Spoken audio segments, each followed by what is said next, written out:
I don't know if you feel like I do sometimes. I feel sometimes, that I can be divided by so many things in my life. What often happens to me is I'll say yes too often, and be overcommitted and stressed and trying to balance it all together. And then someone will come along and ask me to do something, and I want to be nice, and I don't want to let people down. I think I'm a Christian, and I'm supposed to be nice and be helpful, and I like being needed by others. I like being liked by others, and I'm glad that people are grateful. They ask me to help, and it feels good to be liked, And so what do I find myself doing? Even though I know I should probably say no, I find myself saying yes again. Yes again. And I feel stretched in moments like that. I feel like a hamster on one of those spinning wheels, that going faster and faster and faster and finding myself getting nowhere at all. Keep spinning the wheel, getting nowhere.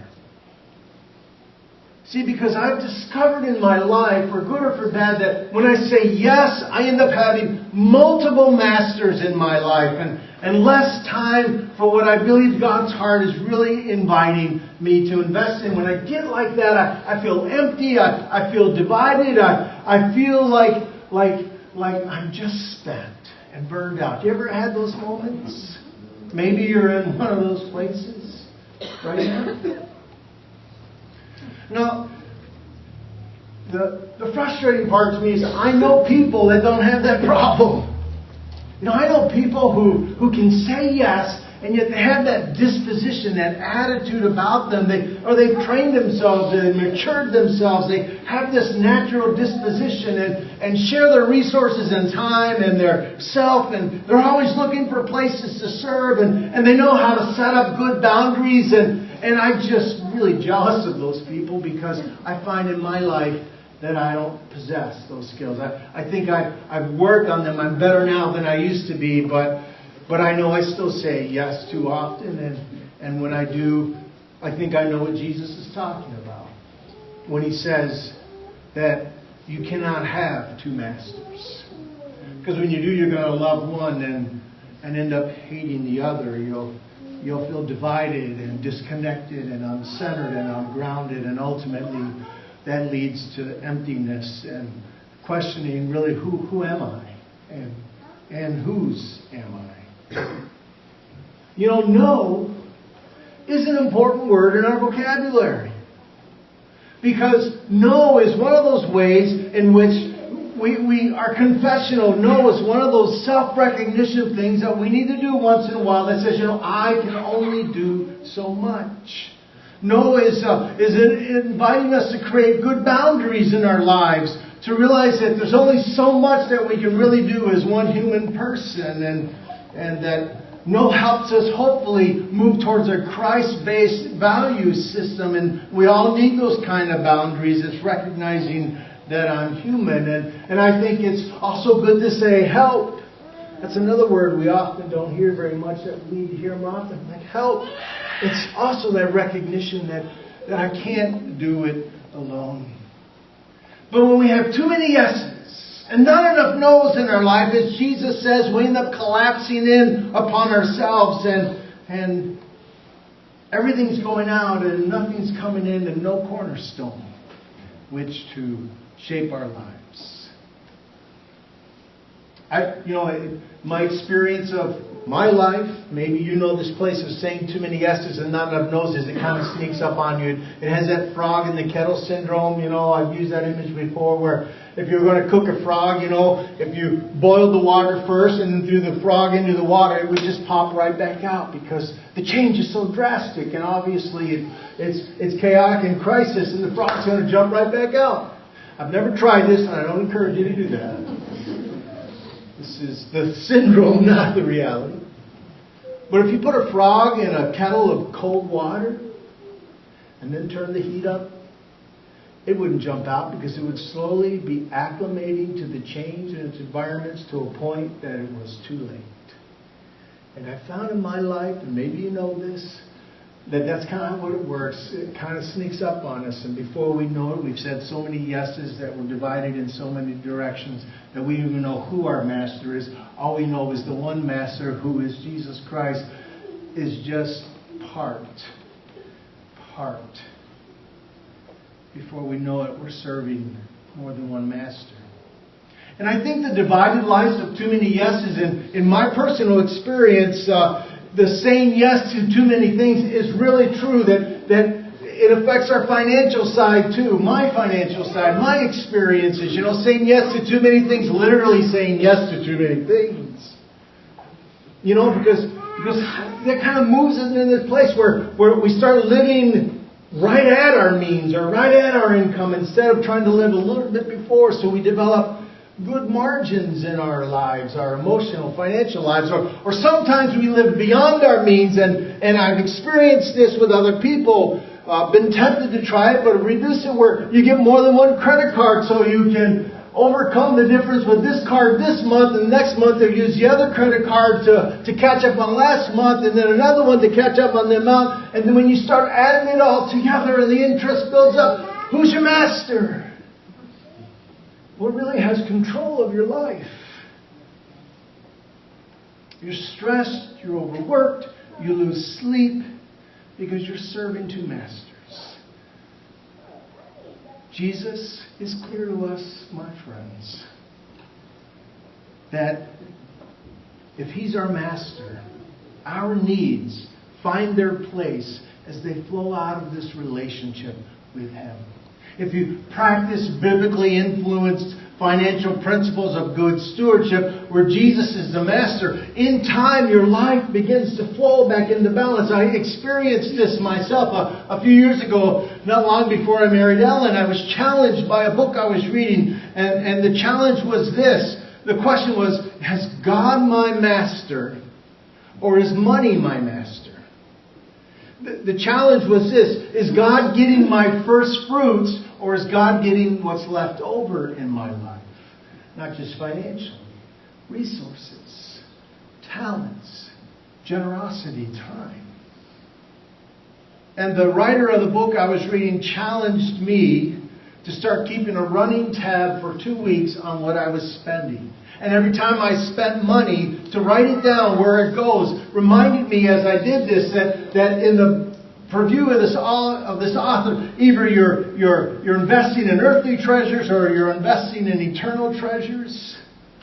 And I'm not talking really about the necessities of life, like your rent or your mortgage or your food or your clothes or your education. Although sometimes we can overdo those, certainly, and get our lives out of balance. I'm talking about stuff.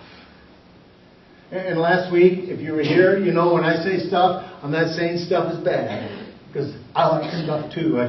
I dream of the day when I'll get that new home theater system, And I'll rock out to Genesis or Chris Tomlin, and Ellen would just roll her eyes and close her ears. Not because the music's bad, but because it's loud. So, it's not really about having stuff.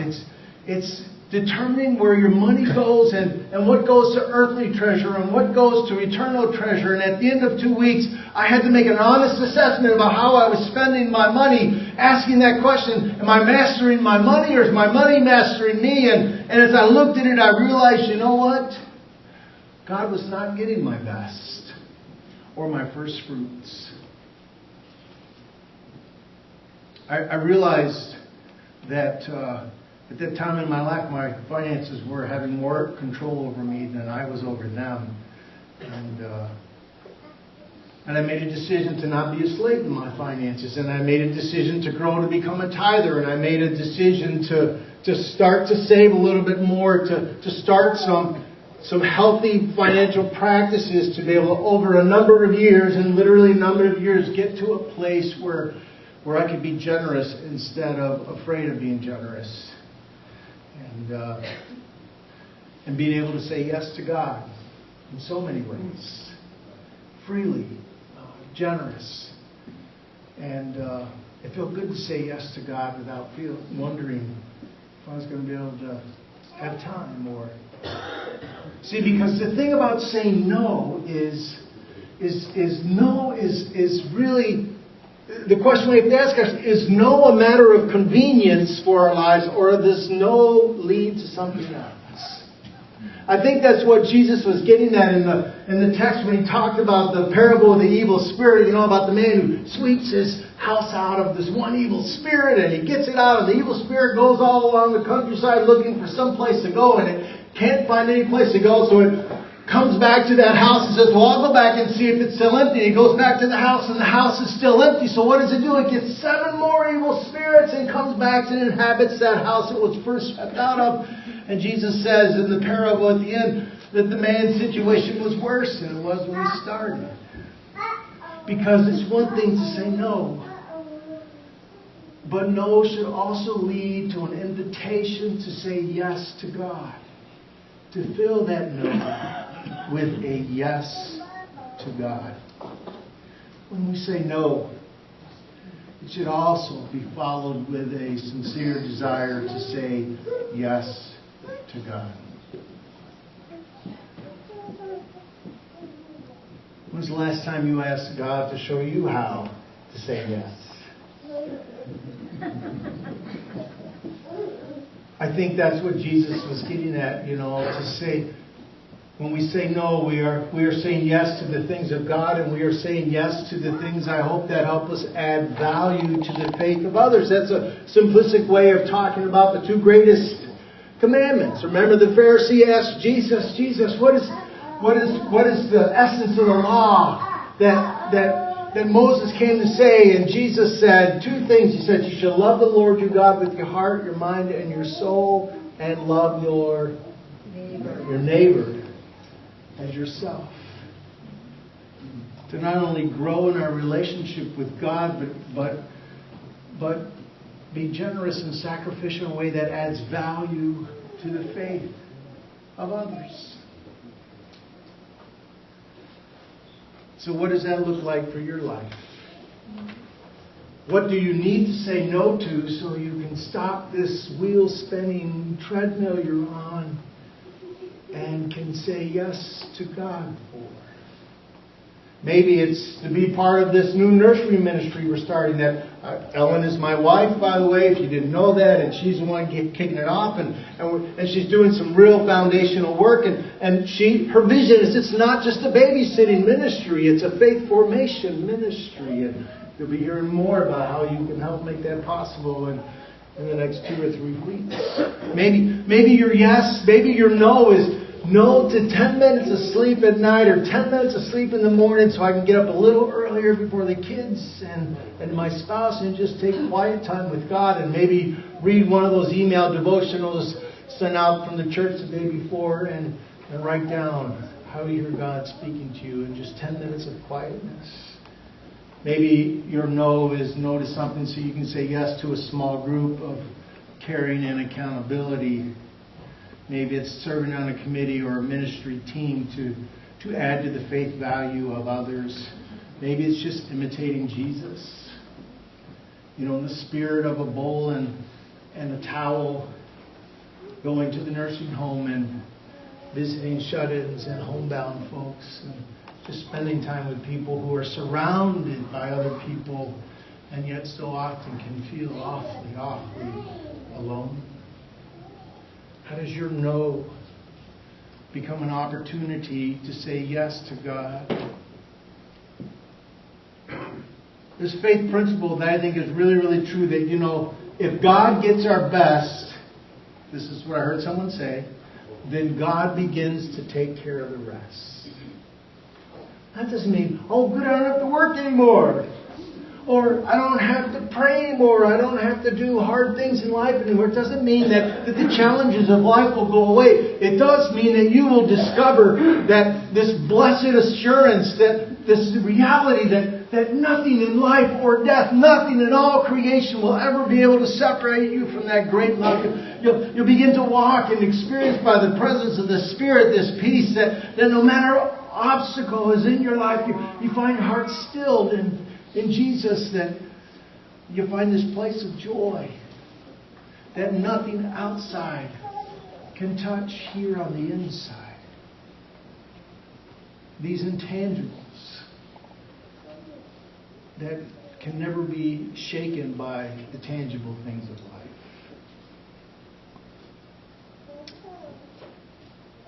What do you need to say no to so you can say yes to God? What will that look like? Maybe, Patrick, it will look like this. Here's Steve Hartman on the road. It is every kid's worst nightmare, and 6-year-old Jaden Hayes has lived it twice. First, he lost his dad when he was 4. Then last month, his mom died unexpectedly in her sleep. I tried to get her away. Couldn't. Jaden is understandably heartbroken. Anybody can die. That's anybody. But there's another side to his grief. A side he first made public a few weeks ago when he told his aunt and now guardian, Barbara DeCola, that he was sick and tired of seeing everyone sad all the time.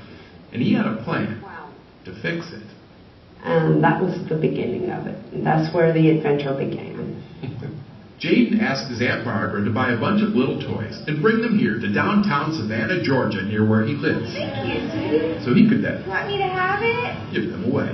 Thank you, man. What is it you're doing? Well, I'm trying to make people smile. Rubber duckies, dinosaurs. Because those are the things that make people smile. Yeah. And what happens to their face?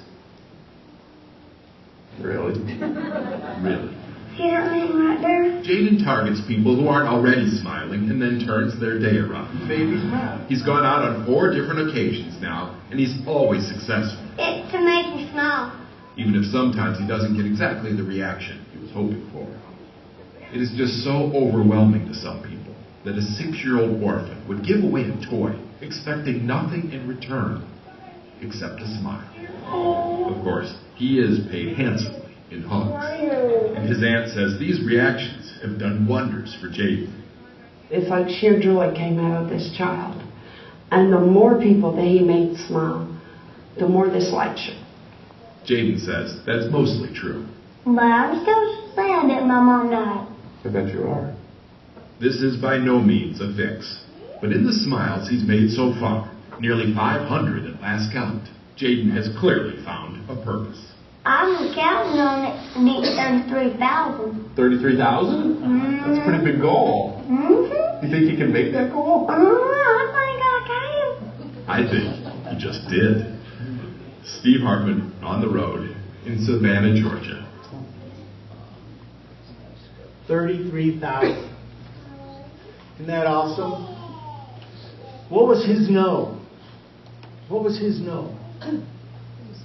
He was sad, but he was also sick and tired of everybody walking around being sad.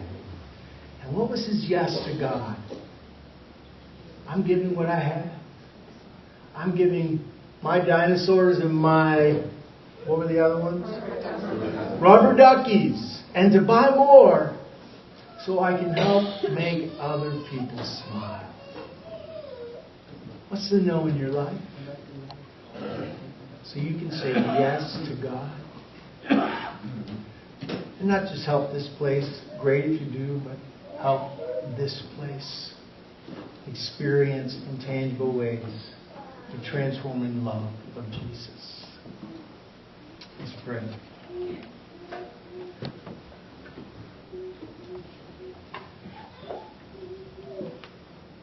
God, you've given every one of us gifts and resources and time, and we're human, and we have trouble kind of balancing all sometimes, because truly the demands of life sometimes feel greater than our resources to manage. And you say, here I am. Let me be your God. Let me, in the words of ancient Palestine, let me be your master. So we can master the things in your life. Bring hope and peace for you and for others. So help us, God, to see the places where we need to say no. Not out of convenience. So we can say yes. And like Jaden, find our lives changed. Teach us, show us how to be the body of Christ. And all God's people said. Amen.